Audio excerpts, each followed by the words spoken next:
Hey everyone, and welcome to The Rational Republican, a podcast where we look at complex issues facing us here in Oregon and around the nation. We'll try to address issues from a nonpartisan perspective and view our disagreements through a lens of respect rather than tribalism or divisiveness. I'm James Ball. This is Nick Perlasky. Hey listeners, how we doing? Today's podcast is brought to you by ProLift Garage Doors. ProLift is your one-stop shop for residential and small commercial garage doors, from openers, springs, and rollers to full reinstalls. They offer same-day service on all garage door repairs with no extra charge for evenings or weekends. Serving the greater Portland metro area, call today and set up your free estimate at 503-558-6349 or at proliftdoors.com/Portland. Again, that's 503-558-6349 or proliftdoors.com/Portland. All right. On this episode of the podcast, we're welcoming back Representative Shelly Boshart Davis. Thank you so much again for coming on the show. Round 2, repeat guest. Round 2, I love it. Yeah. And so you are the vice chair of the Redistricting Committee. On the correct? House side. On the House side. Yes. Yes. And that's something that a lot of people are very interested in, myself included. We had on Norman Turrell back 2 years ago, a year and a half ago, who was the lead petitioner for the People Not Politicians Act, which would have taken this process entirely out of your hands and given it to an independent redistricting committee. But thanks to COVID and other factors, that never made it on the ballot. They couldn't collect enough signatures. And so here we are. We are in 2021 with incomplete census data, trying to redraw district lines that will last for the next 10 years. And how's that going for you? You know, when you're saying that, I'm thinking when you talk to him, man, if we knew then what we know now, obviously the conversation would be just a little bit different. Yeah. But that IP 57, and because of COVID and what we've been through over the last year, has put us into this position. And I'm guessing you're in the same boat. I hate using the word unprecedented because we use it all the time, but that's where we are. Mm-hmm. We're in this situation that the Constitution never foresaw, that the legislature, that the people, and not just of Oregon, but across the nation, didn't see this. And so we're in this situation that we're trying to figure it out. So just backing up a little bit, the Oregon State Constitution states that you have to have the district lines redrawn by a certain date. Was it like July? July 1 or June 30. June 30 or July 1, which typically is the end of the long session, and you would have plenty of time to redraw these district lines. Normally, you run the national census happens in the years that end in 0, and so then you would get the census data, and you would have plenty of time to figure all this out. Typically, like second, third week of February, we receive that. That's what happened last time. So that would be typical. It gives us until the end of June to do that. So that's the timeline that should be dealing with. Right. But you still haven't received it and probably won't receive it until after the constitutional deadline. Yes. And so the latest that we heard was September 30th, and that's not guaranteed, but that's their best guess at this point. The other deadline to talk about would be the Secretary of State. So if the legislature fails by their deadline, then it goes to the Secretary of State, and that person's deadline is August 15th. So also fails because we don't have the census data. Is there a constitutional requirement that you have to use the census data? So that's a very interesting question, because from what we are determining, we are one of 6 states in the nation that it doesn't say that we don't have to use it, but it omits mandating it. Okay. So one of those questions that's never had to arise, but because it doesn't mandate census data specifically, it assumes that other data can be used. Now, whether we should or shouldn't is, I think, a very valid question. But one of 6 states that doesn't specifically state it. That's interesting. So do you know what other states are doing in this situation? Because I assume everyone's kind of in similar boats. I mean, they may not have the constitutional requirement that Oregon does, but everybody redraws district lines every 10 years. So, well, we're also one of a small minority of states, and I think it's 5, but I could be wrong on that, 5 or 6 states that has that earliest deadline. Oh. So that July 1 or June 30, I should know that, that deadline, there's only a handful of states that have that. And then there's a handful of states that has like a December 31st deadline.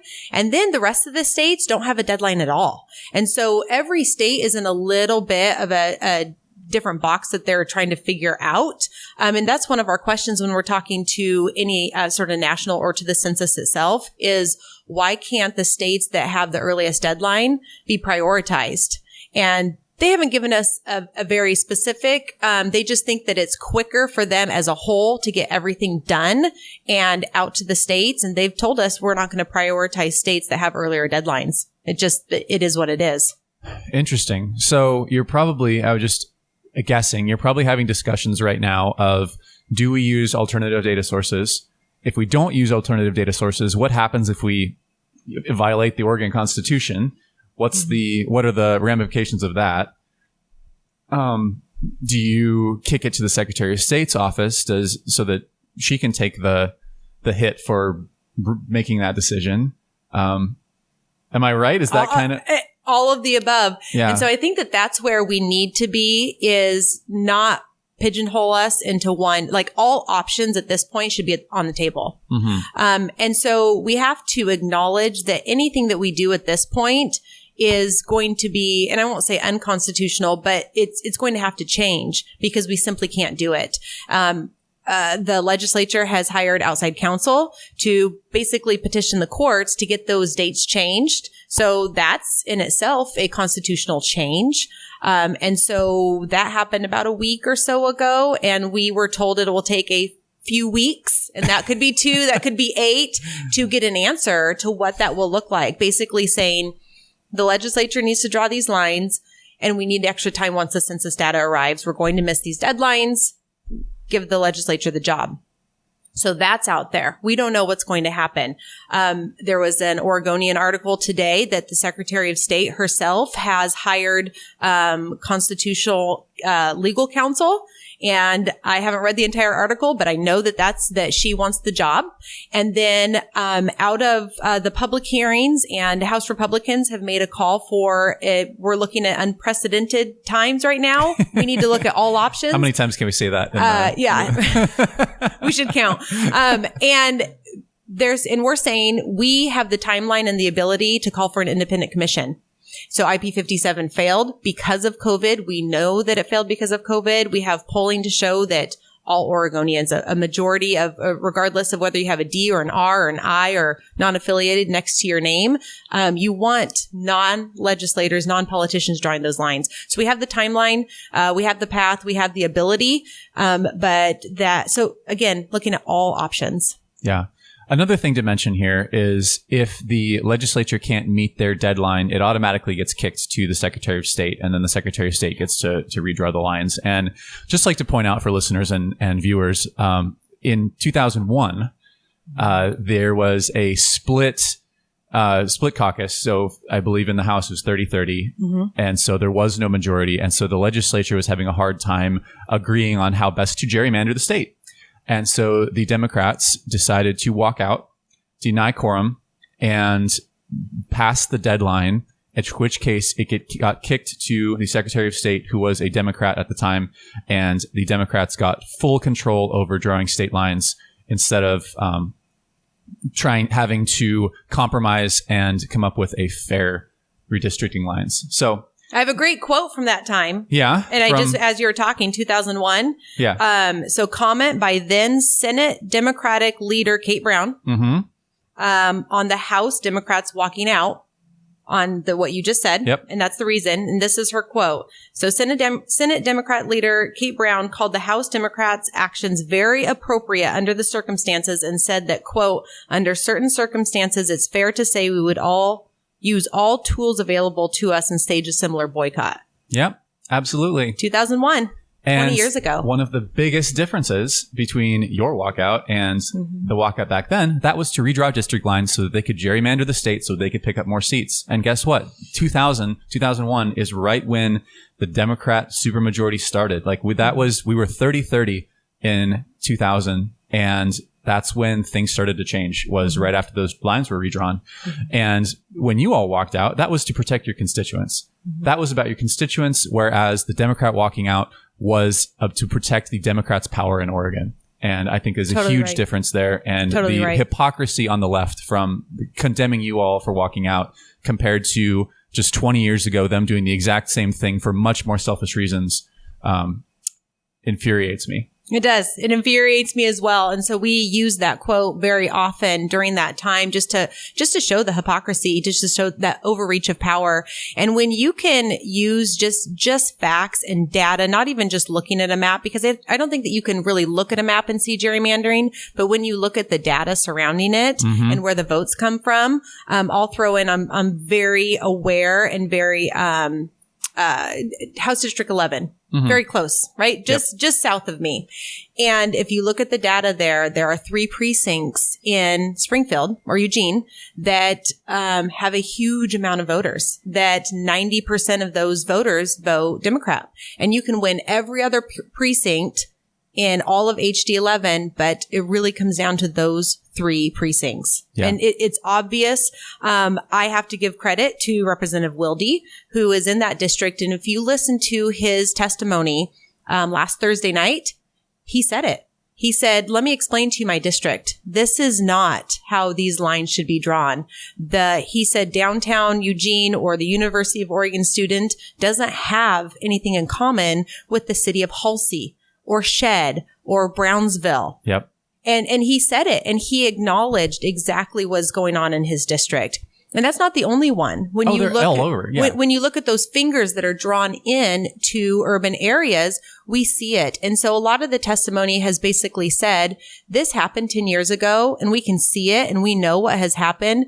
How would we believe that it would be any different today? And so I think that's why we need to fight to get it out of the hands of the legislators, because it's truly the fox in the hen house. Yeah. The district that encompasses Happy Valley has a finger that goes up into East Portland. The district that encompasses, Hood River has a finger that comes into East Portland. There's all of those districts on the west side. You've got very conservative rural districts with a finger that comes into Beaverton, Hillsborough. It's ridiculous. I mean, even if you look at the CD level, the national congressional districts, you've got 3 out of 5 of our congressional districts are included in the Portland metro area. Yes. The Pearl district is in the same district as Astoria. Yes. Goose Hollow, which is a mile south, is in the same district as McMinnville. And then you go across the river a mile east, and so the inner east side is in the same district as Hood River. Yes. Tell me how that it makes sense. It only makes sense to a handful of people, as you know, and those are the people in power. Yeah. And that's exactly, we heard that. In fact, just this morning, this is a Saturday, we're talking on Saturday, and I had, Congressional District 1. We had a public hearing for redistricting in our committee. And that district is the first one you talked about, where you talk about the west side of Portland and people from Scappoose. Yeah. And Astoria and Columbia County. And they're saying we don't have anything in common. And I shouldn't say that. It's not anything. But to keep those communities of common interest, which is in our statute, together, that doesn't make sense. And for 3, it's one thing to have 2, because we know that the population of Portland is large. Multnomah County is large, so you can't get around that. But to have 3 districts like that and to split it and then to 60% of our congressional districts. Yeah. Yes. And then to take as big of and I'm not going to say rural or urban, but to take the outside Portland area and bring that into Portland is done for one reason. And then to grab Schrader's district, which is Congressional District 5, and have it come up into Multnomah County to grab some of those voters is obvious and is purposeful. And that's why we're fighting so hard to get this information out there so that people understand that that's why the lines were drawn that way. Yeah. And I'll give you a good example of something that I would do if I was on the Democratic side is that one you're talking about in Scappoose comes down and has a couple precincts out of the Pearl district. Brian Stout, Republican, was running in that district. He lost by 500 votes. Yes. And so if you want to see gerrymandering in action, listeners, viewers, they will take a couple more precincts out of the Pearl district. I believe it's 33. 33 is solidly blue and encompasses most of the Pearl district, goes out into Washington County. It's just north of Burnside Street. South of Burnside Street is 36, which is mine. So north of Burnside Street, they're going to take a little bitty chunk out of the Pearl district, include it in that one that includes Scappoose, and that's going to be a solidly blue district if the Democrats have their way and they're allowed to draw the lines without any sort of oversight or pushback from Republicans. And so just talking numbers, the House, there's a special committee on redistricting on the House and then one on the Senate. Each one of those committees is 3-2, 3 Democrats, 2 Republicans. So they have a majority. To get a bill, eventually a bill out of committee, it requires a simple majority, which they'll get 3-2. And then we know that the Democrats hold a supermajority on both the House and the Senate, and it only requires a simple majority. So the numbers don't lie. They just simply don't. And so for it to make its way through the process without us being able to somehow, not just stop it's not the right word, but to have Influence it done have it done fairly. Yep. is the goal. And an independent commission, if they're looking at those numbers like you're talking about, they're going to look at it differently. Because 10 years ago, even though it was agreed upon, the League of Women Voters called it a incumbent protection plan. Yeah. An incumbent protection plan. And so when you have people that are looking at it and I say, if I'm drawn out of my district for good reason, then so be it. Right? So I think, but there's people that don't think that way. And so you have to look at a base map to start all over and say here are the statutory requirements that we need to follow. Let's follow them. Let's keep the communities of common interest together. They talk about transportation links and start over, not a little bit here, a little bit there, a little bit here. And then what we haven't talked about yet is we think that we're getting a 6th congressional district. Yep. What's that look like? Yeah. Yeah. So you're basically on the congressional, the federal level, you basically have to redraw all of those. Yes. You can't just move stuff around like you do at the state and local or the state level.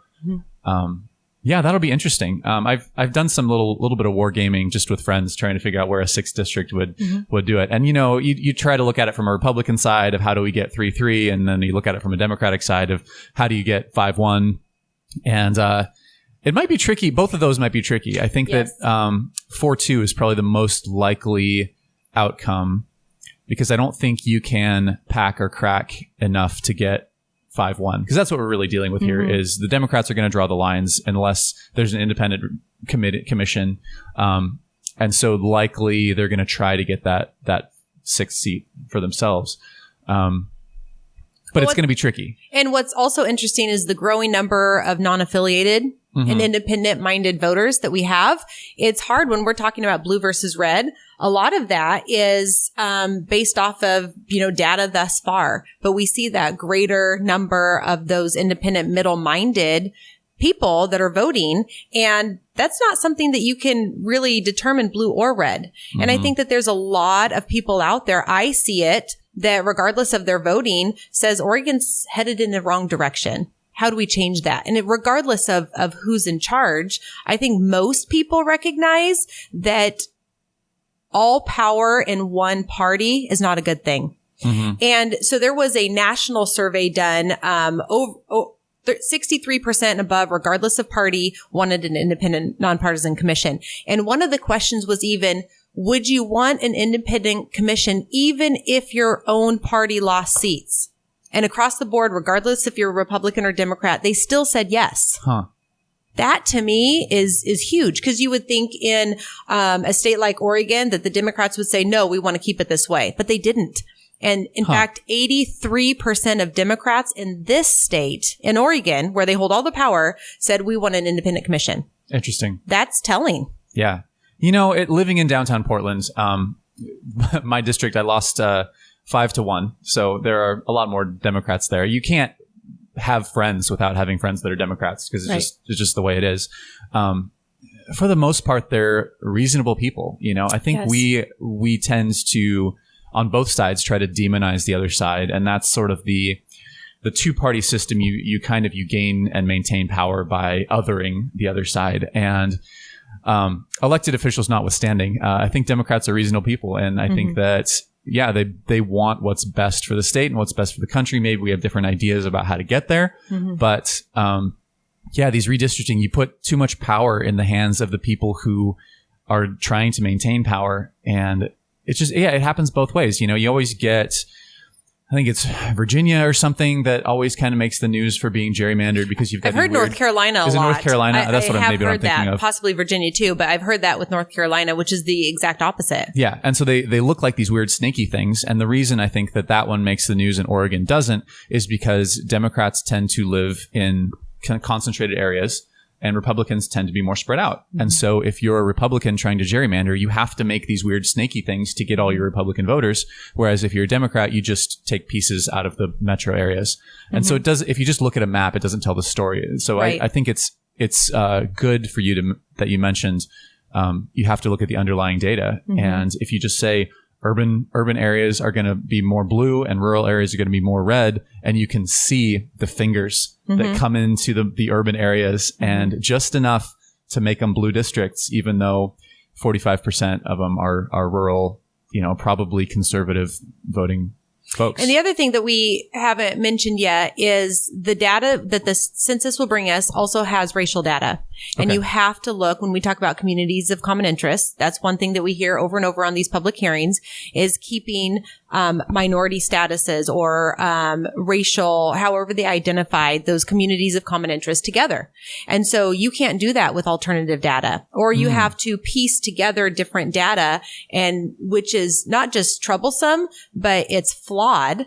Whereas census data is exact. Some other alternative data might be plus or minus 29 or have a margin of error of some number. So using exact census data has to be where we're going. We cannot think of the times that we live in that people question the, how our voting system went, or people question, after this last election. The last thing that we need to do is use data that possibly isn't correct, that has a margin of error. Why would we do that if we have census data that we know is coming that's going to be exact? So yeah. I find that to be very interesting. I think us as elected leaders, we need to keep that in mind and realize how many people out there are questioning the authenticity of our data. We need to make sure it's accurate. Well, the camera app crashed, so we're no longer recording on video. So there's no YouTube. Sorry, folks. I tried to get it back up and running, but it's not. It wouldn't do it. Yeah, so the alternative data is interesting, and I think this happens a lot in more diverse states.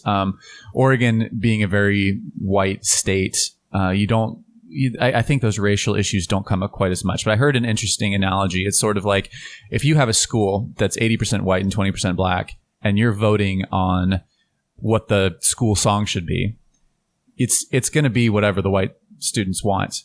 Whereas if you have a commission where you have a commission of each like freshman, sophomore, junior, senior, and each person elects a representative, they're all going to, and they're responsible for electing or choosing the school song. It's still going to be all white because each 20% of each class would be underrepresented for each representative.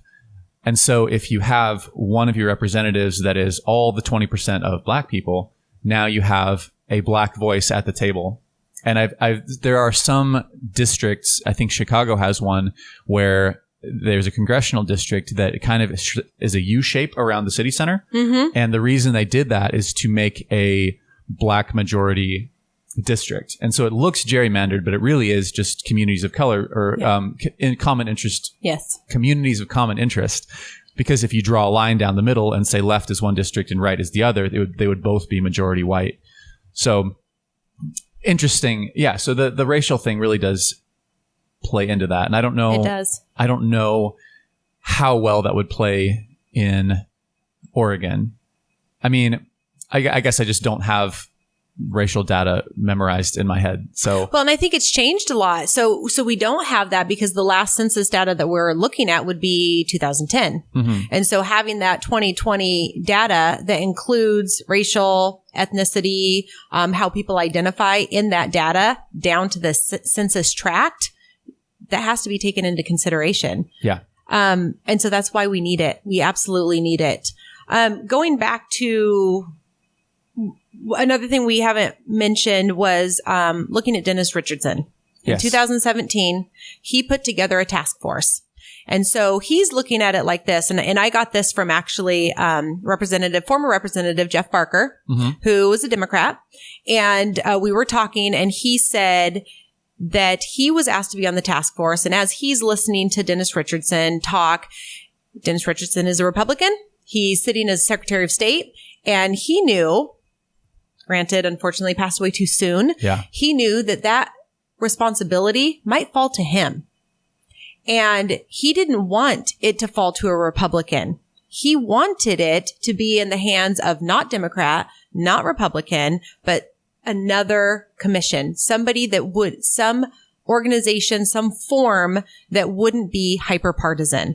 He saw the writing on the wall. He saw what was going on with our country, and he put together a task force of Democrats, of independents, of Republicans, of nonpartisan organizations, League of Women Voters, NAACP, Common Cause. I mean, just the list goes on. And they came up with a recommendation. And we should heed that recommendation. And we had last week, we had a public call via press conference. Myself, Leader Christine Drazen, former Representative, Democratic Representative Jeff Barker, and Independent Party co-chair Andrew Kaza. And we talked about the need for an independent nonpartisan commission. And Rep. Barker immediately said, listen, if the Republicans were in control, I'd still be sitting here. If the Democrats are in control, I still understand and recognize the need for this. And I thought that was a very valid and not just interesting, but point that we should be listening to.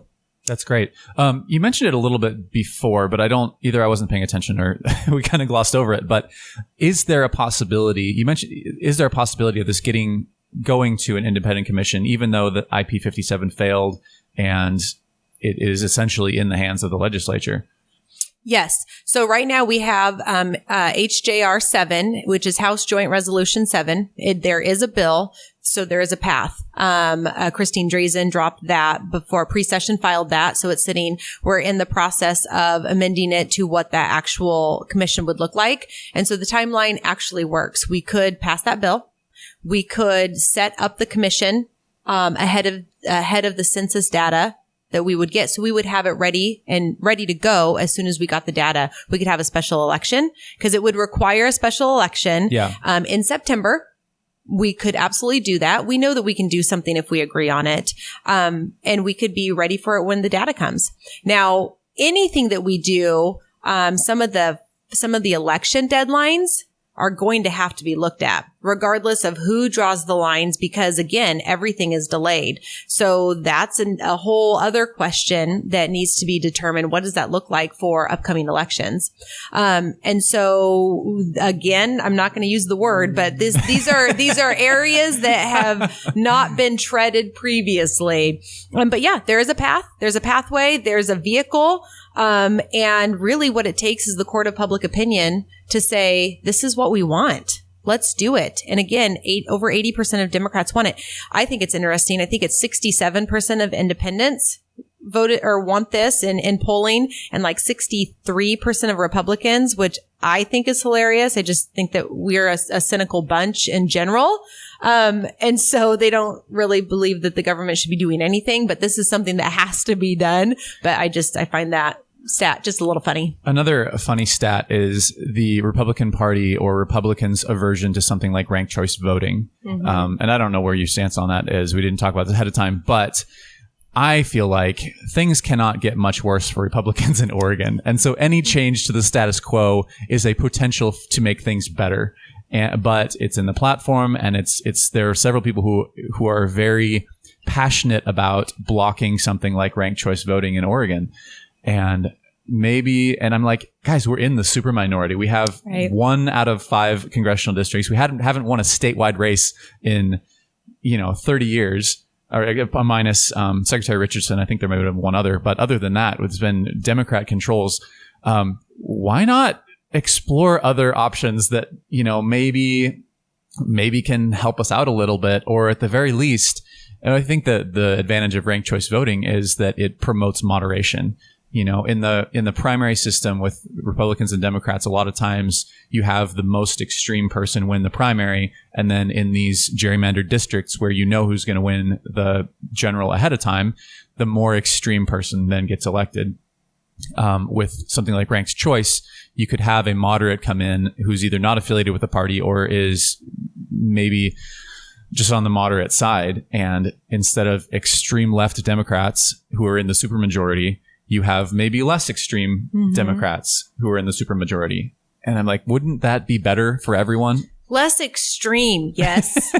Less extreme, yes. And so you actually made me think of something. So permission to segue just a little bit. Okay, perfect. So this last election cycle, we picked up a seat in the House. Hasn't been done in 10 years, over a decade. So lost one in Central Oregon, picked up two in the coast. Picked up two in the coast. So net gain of one. Which, so last night, my husband and I were at a restaurant. It's great to be in a restaurant, right? And somebody came up and started talking to us. Just complained about the state for a very long time. Yes, so you're conversing, you're talking, and I saw this, somebody post this on Facebook and said, if you're not contributing financially and spending time and effort towards the issue, campaign, whatever of your choice, then you're part of the problem. And to be able to get that into words succinctly into something that matters, because, complain. I'm like, well, we picked up a seat in the House. Complain. And you want to say, what are you doing to help? What are you doing to help? And so for anybody who's listening, being involved, knowing what's going on, whether we're talking about redistricting or something else, just matters so much. Like, this state's not lost. So when you were talking about, ranked choice or whatever, this state is not lost at all. Like, we're so close in so many areas that, when you're talking about where we lost a seat by 400 votes. I mean, there was another one we lost by just a couple hundred. There's multiple where we're right there. And I think that matters. I think that there's so many parents that are upset with how the schools are being dealt with right now. The kids aren't in school still. It's been a year. I saw $83,000 of lost income opportunity for these kids that haven't been in school. I mean, they're putting numbers on it.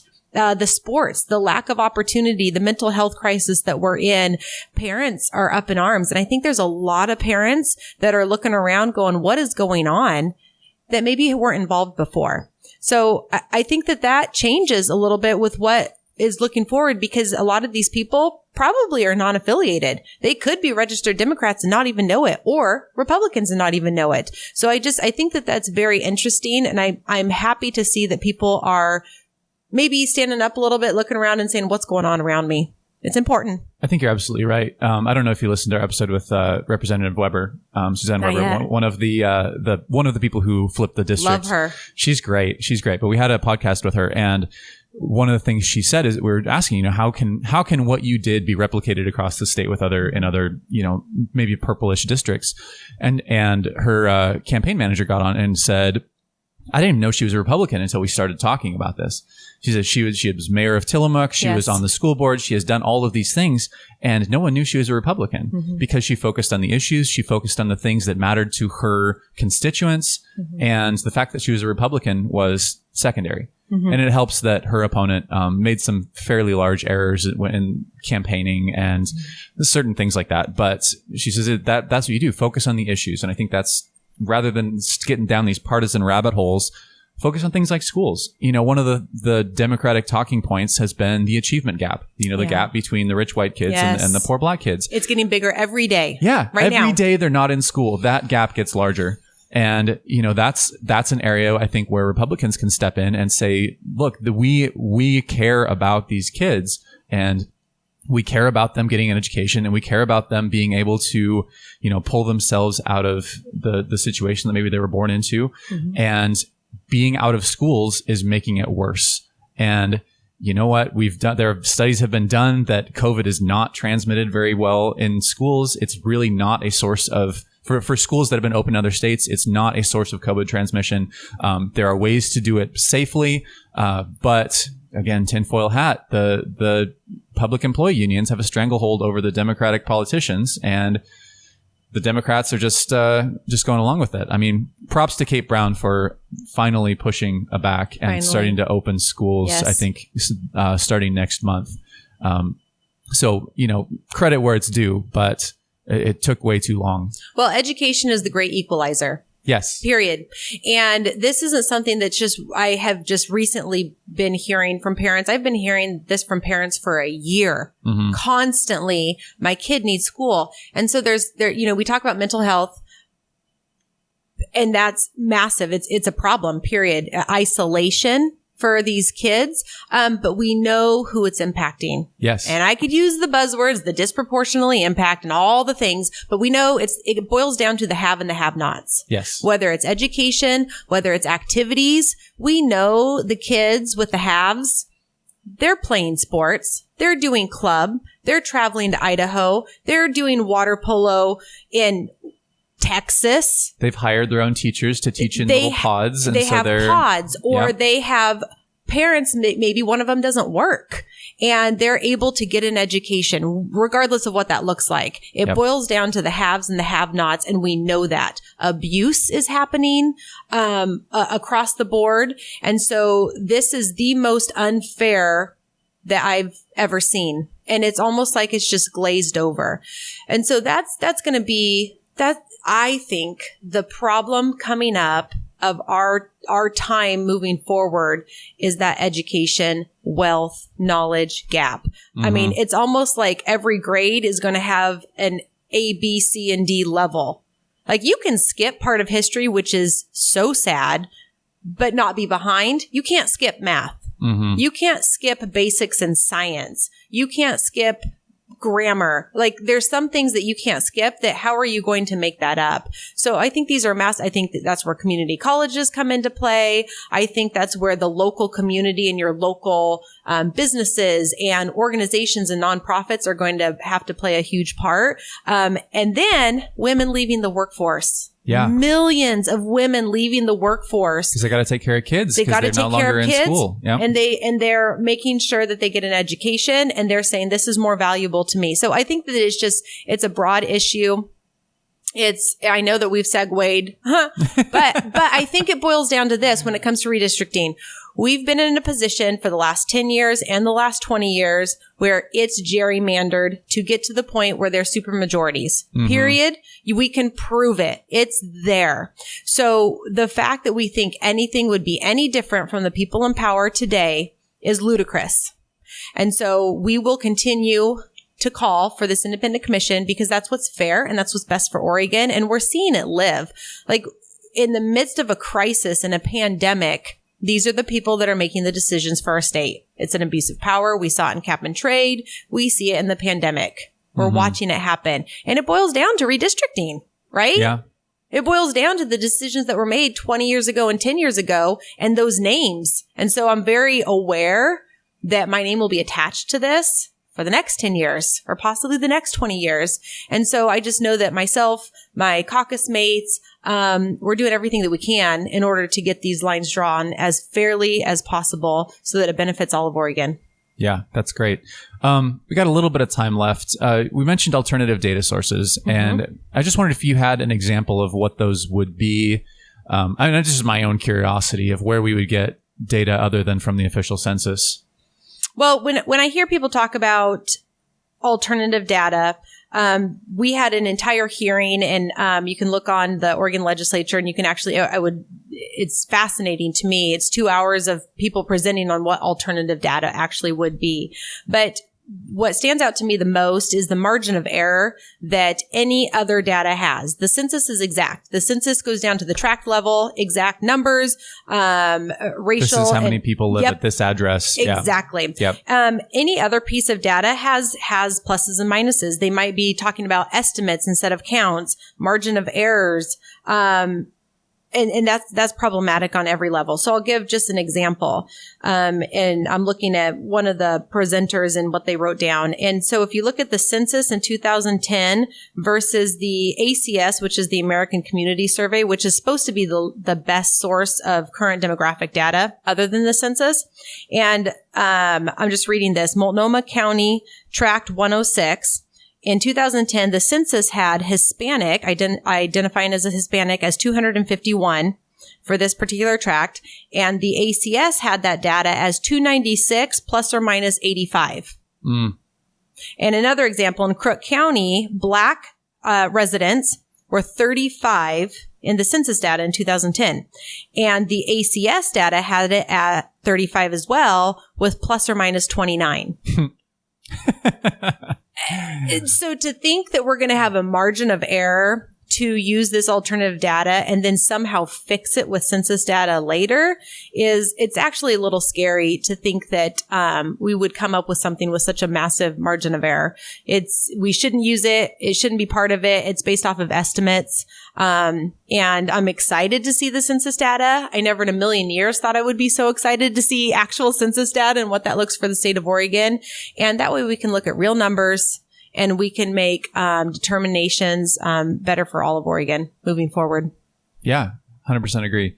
That's interesting. So what are your Democratic colleagues pushing for? Are they, I think you mentioned Shamia Fagan, Secretary of State, kind of wants this to be drug out long enough that she then gets to draw the lines rather than going to the legislature. What is the legislature on the other side of the aisle kind of pushing for? Is there consensus over there, or is it also kind of in the discussion phase? It's more pushing for just want the job.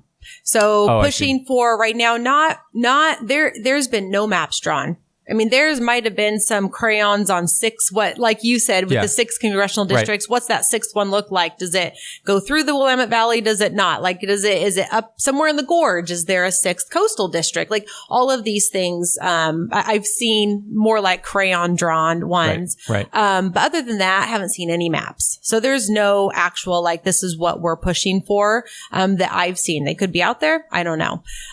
But if I were to guess what my colleagues are saying is they want the job. And so they're asking the courts to give them that job. I see. And I just think that we innately can't draw our own lines. Yeah. We just can't. It's a conflict of interest. We as legislators are always not just told, but we're expected to declare a conflict of interest every time that there is one with something that we're voting on. This is a conflict of interest to the nth degree. Each one of us drawing our own lines doesn't benefit Oregon. Period. Agreed. Well, we are coming up on the end of the podcast. So you've been on here before, you know the drill. We ask our guests who their favorite Republican is. And so you've already answered the question. I don't know if you want to change your answer or you have anything else to add. Actually, I don't remember who you said.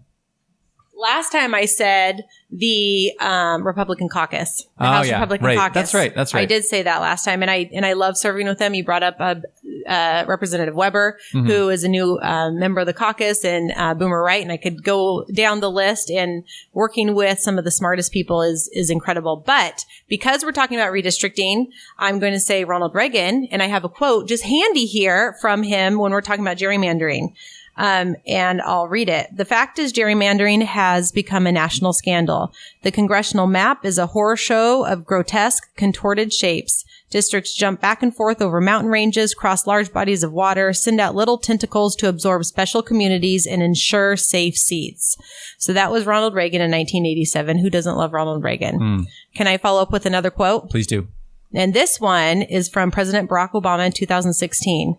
And he said, I think we've got to end the practice of drawing our congressional districts so that politicians can pick their voters and not the other way around. Let a bipartisan group do it. Great. So it's a bipartisan idea across the nation. And I think Oregon has always prided itself in being a leader. 26 states have already moved to some sort of independent commission, and it's time for us to do so. Great.